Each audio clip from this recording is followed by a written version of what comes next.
হাসান ইশতিয়াক প্রশ্ন করেছেন, হানিফি মাযহাবের অনুসারীরা কখন কোন অবস্থায় অন্য মাযহাবের ফতোয়া মাসালা গ্রহণ করতে পারবে? এখন দেখুন, হানিফি মাযহাবের মাসালা অন্য কখন গ্রহণ করতে পারবে? কেন আমার এখানে কি এই মাসালা নেই? আমার এখানে আমার হানিফি মাযহাবের সেই সিদ্ধান্তটা কখন কি দিয়েছেন? হানিফি মাযহাব যদি সেক্ষেত্রে ব্যর্থ হয়, সেটা না তখন অন্য মাযহাবের আপনি গ্রহণ করবেন। যেমন আপনি অন্য মাযহাবের ইমামের পিছনে নামাজ পড়তে কখন পারবেন? প্রশ্ন এইভাবে আসে যে আপনি যেমন ধরুন এখানে একটা সমস্যা আছে, যেমন শাফি মাযহাবে অজু ভাঙার জন্য, আমাদের মাযহাব হচ্ছে যেখানে রক্ত উঠবে সেই রক্ত ওই জায়গা থেকে গড়িয়ে পড়লে অজু ভেঙে যাবে। যেমন আপনি যে জায়গাতে রক্ত এক ফোঁটা উঠেছে ওখানে বসে আছে, তাহলে ভাঙবে না, গড়ালে কিন্তু ভেঙে যাবে, অর্থাৎ পরিমাণটা বেশি হলে অজু ভেঙে যাবে।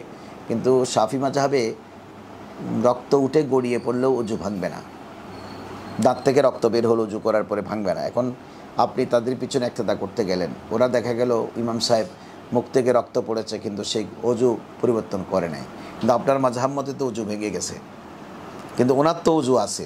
এখন আপনি তার পিছনে একতেদা করলে সই হবে কিনা, আপনাকে এজন্য সতর্ক থাকতে হবে। যেহেতু আপনি সব হানিফি মাযহাব মানেন, হানিফি মাযহাবের সাথে সাংঘর্ষিক কোনো বিষয় কিন্তু আপনি মেনে নিতে পারবেন না। যদি আপনি হইতে হবে পরিপূর্ণ হানাফি অথবা পরিপূর্ণ শাফি। আশা করি বিষয়টি আপনি বুঝেছেন। আপনাকে ধন্যবাদ।